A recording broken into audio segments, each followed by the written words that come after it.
ഇപ്പൊ നമ്മുടെ ലൊക്കേഷനിൽ ഞാൻ ആ സമയത്ത് ഒരു തമിഴ് സീരിയലാണ് ചെയ്തുകൊണ്ടിരുന്നത്. സീരിയലിൽ നമ്മളിങ്ങനെ ഡയലോഗ്സ് പറഞ്ഞുകൊണ്ടിരിക്കുന്ന വഴിക്ക് തന്നെ ഞാനിങ്ങനെ പല പ്രാവശ്യം ഞാൻ വീണിട്ടുണ്ട്. ആണോ? ആ അപ്പം കോൺഷ്യസ്ലിയോ അൺകോൺഷ്യസ്ലിയോ സാധനം സബ് കോൺഷ്യസ് മൈൻഡിൽ ഇങ്ങനെ കിടക്കാണ്. ആ മൈൻഡിൽ അത് നമ്മൾ അതിന്ന് പുറത്തേക്ക് വരാനായിട്ട് ഇത്തിരി ടഫാണ്.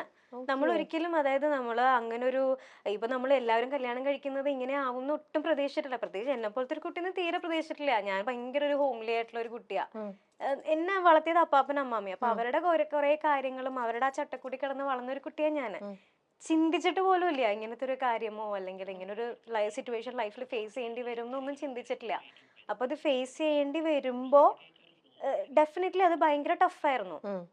ഭയങ്കര ടഫായിരുന്നു മീൻസ് അത് അമ്മയാണ് എന്റെ കൂടെ നിന്ന് ഫുള്ള് ആ സ്റ്റേജ് ഫുള്ള് കണ്ടിട്ടുള്ളത്. ഈ അമ്മയുടെ ഞാൻ നേരത്തെ ഇന്റർവ്യൂ ഒക്കെ കണ്ടിട്ടുണ്ട്.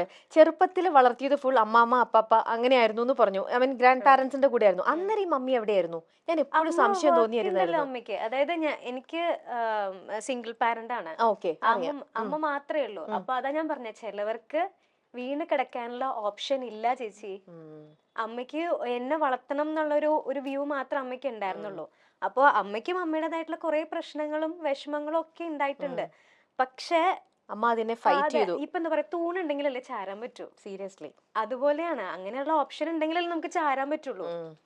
അപ്പൊ ആ അമ്മ വളരെ സ്ട്രോങ് ആയിട്ടുള്ള ഒരു ലേഡിയാണ്. അപ്പൊ വെരി സ്ട്രോങ് ഞാൻ കണ്ടതിൽ വെച്ചിട്ട് ഭയങ്കര സ്ട്രോങ് ആയിട്ടുള്ള ഒരു ലേഡിയാണ്. അപ്പോ മേഘനയുടെ ഒരു എനിക്ക് തോന്നുന്നു അതാണെങ്കിൽ ഒരു റോൾ മോഡൽ എന്ന് പറയുന്നത് തീർച്ചയായിട്ടും അമ്മ തന്നെ ആവണം. അതെ, അമ്മേനെ ആർക്കും തകർക്കാൻ പറ്റില്ല, ഞാൻ എന്നെ ഒഴിച്ച്. Very good. ടച്ച് വിടാതെ അതുകൊണ്ട് അത് കണ്ട് വളർന്നൊരു കുട്ടിയാ ഞാൻ. So okay.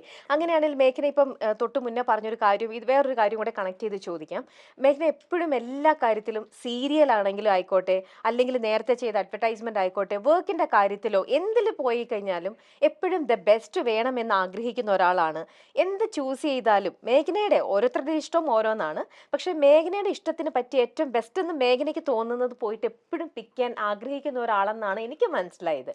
പക്ഷെ നമ്മുടെ ലൈഫിൽ എവിടേക്കോ നമ്മൾ പിക്ക് ചെയ്യുമ്പോൾ ചില കാര്യങ്ങളിലെല്ലാം തെറ്റ് പറ്റിയേക്കാം. അങ്ങനെ തോന്നിയിട്ടുണ്ടോ?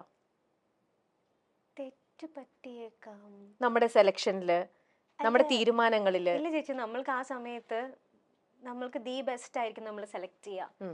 നമ്മൾക്ക് ഒന്നുമില്ല, നമ്മളുടെ ഏറ്റവും നല്ലൊരു ബെസ്റ്റ് ഫ്രണ്ടിനെ നമ്മൾ സെലക്ട് ചെയ്ത് കൊടുക്കുമ്പോഴത്തേനും നമ്മൾക്ക് ഏറ്റവും ബെസ്റ്റ് അല്ല സെലക്ട് ചെയ്യുക. തീർച്ചയായിട്ടും. അപ്പോൾ നമ്മൾക്ക് സെലക്ട് ചെയ്യുമ്പോൾ അതിലും ബെസ്റ്റ് ആയിട്ടുള്ള കാര്യങ്ങൾ നടക്കണം എന്ന് വിചാരിച്ചിട്ടല്ലേ നമ്മൾ സെലക്ട് ചെയ്യുക. അതൊരിക്കലും തെറ്റെന്ന് ഞാൻ പറയത്തില്ല.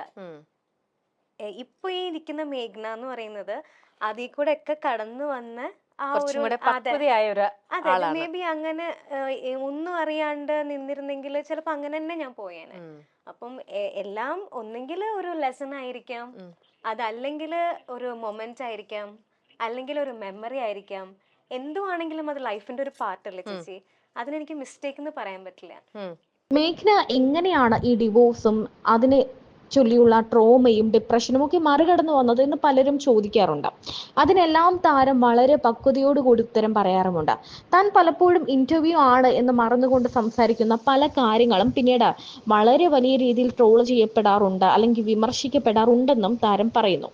റെസ്പോണ്ട് ചെയ്തിട്ടില്ല. അതാ ഞാൻ ചോദിക്കണം. ഇങ്ങനെ നമ്മൾ തെന്നിമാറി പോവാതെ നിങ്ങളുടെ ഇടയിലുള്ള പ്രശ്നങ്ങൾ അത് നിങ്ങൾക്ക് മാത്രമേ മനസ്സിലാവുള്ളൂ അല്ലെ. മറ്റുള്ളവരുടെ അടുത്ത് പറയുമ്പോൾ എനിക്ക് ശരിയെന്ന് തോന്നുന്നത് ഒരിക്കലും മേഘനയ്ക്ക് ശരിയായിരിക്കില്ല. പക്ഷെ നമ്മൾ എല്ലാവർക്കും എല്ലാവരുടേതായിട്ടുള്ള റീസൺസും കാര്യങ്ങളൊക്കെ ഉണ്ടാവും. പക്ഷെ ബീങ് എ സെലിബ്രിറ്റി നിങ്ങളിങ്ങനെ ഒരുപാട് ഇങ്ങനെ ഓരോരോ ആൾക്കാരുടെ നിൽക്കുമ്പോൾ നമുക്കത് വാലിഡ് ആയിട്ടുള്ള ഒരു റീസൺ പറഞ്ഞ് നമുക്ക് എപ്പോഴും തെന്നി മാറണ്ടല്ലോ. നമുക്ക് കറക്റ്റ് ആയിട്ടുള്ള ഒരു ഇത് പറയുമ്പോൾ നമുക്ക് ഒരു ഫുൾ സ്റ്റോപ്പ് ഇടാനായിട്ട് എന്തെങ്കിലും ഒരു സ്റ്റേറ്റ്മെന്റ് ആയിട്ട് എന്തെങ്കിലും അങ്ങനെ പറയാൻ പറ്റുമെങ്കിൽ മാത്രം. ഞാൻ നിർബന്ധിക്കുന്നില്ല. It's all up to you. ഞാൻ ഇതുവരെ റെസ്പോണ്ട് ചെയ്തിട്ടില്ല ചേച്ചി. എപ്പോഴും ഒരു എനിക്ക് മനസ്സിലായിട്ടുള്ള കാര്യം എന്താന്ന് വെച്ചാൽ ഈ ഇതുപോലെയുള്ള ഡിപ്രഷൻ ടൈമിലും ഇതുപോലെ ഞാൻ പറഞ്ഞ ഭയങ്കര ഷോക്കായിരുന്നു എന്നുള്ളത്.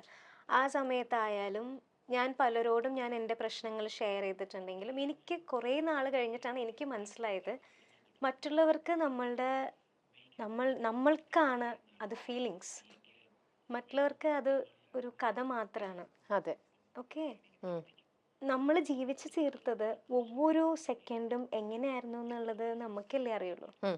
അത് ഒരു 10 മിനിറ്റ് കൊണ്ടോ 5 മിനിറ്റ് കൊണ്ടോ നമ്മൾക്ക് എക്സ്പ്ലെയിൻ ചെയ്യാൻ പറ്റില്ല.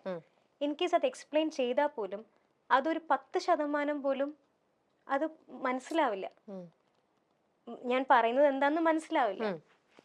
Okay, so I decide not to respond. Okay.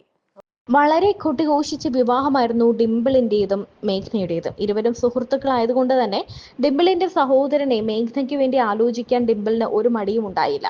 എന്നാൽ പിന്നീട് ഈ വിവാഹബന്ധം വളരെ വലിയ രീതിയിൽ വിവാദമാവുകയും ചർച്ചയാവുകയും വിവാഹബന്ധം വേർപെടുകയും ഒക്കെ ചെയ്തു. അങ്ങോട്ടും ഇങ്ങോട്ടും പല രീതിയിലുള്ള കഥകളൊക്കെ ഉണ്ടായി. എന്നാലും അതിനെല്ലാം മറികടന്ന് പിന്നെയും അഭിനയത്തിലേക്ക് വന്ന് ആ ഡിപ്രഷൻ എല്ലാം കൈകാര്യം ചെയ്യുകയായിരുന്നു മേഘ്ന. എത്ര വർഷമായെന്ന് ചോദിച്ചു കഴിഞ്ഞാൽ കുഞ്ഞുനാള് മുതല് അമ്മ ഇതിലുണ്ടോണ്ട് അന്ന് മുതല് ഞാൻ അമ്മയുടെ കൂടെ ഒരു സീരിയലിന്റെ ഷൂട്ട്, അമ്മ ആ സമയത്ത് സീരിയൽ ചെയ്തോണ്ടിരിക്കുക, സീരിയലിന്റെ ഷൂട്ടിന് ചുമ്മാ പോയതാ കൂടെ. അങ്ങനെ ഉണ്ടായ ഒരു അങ്ങനെ വന്ന ഒരു ഓപ്പർച്യൂണിറ്റി ആണ്. അങ്ങനെ വന്നതാണ് ഒരു പോപ്പിക്കുരയുടെ ആഡ്. ഓക്കെ.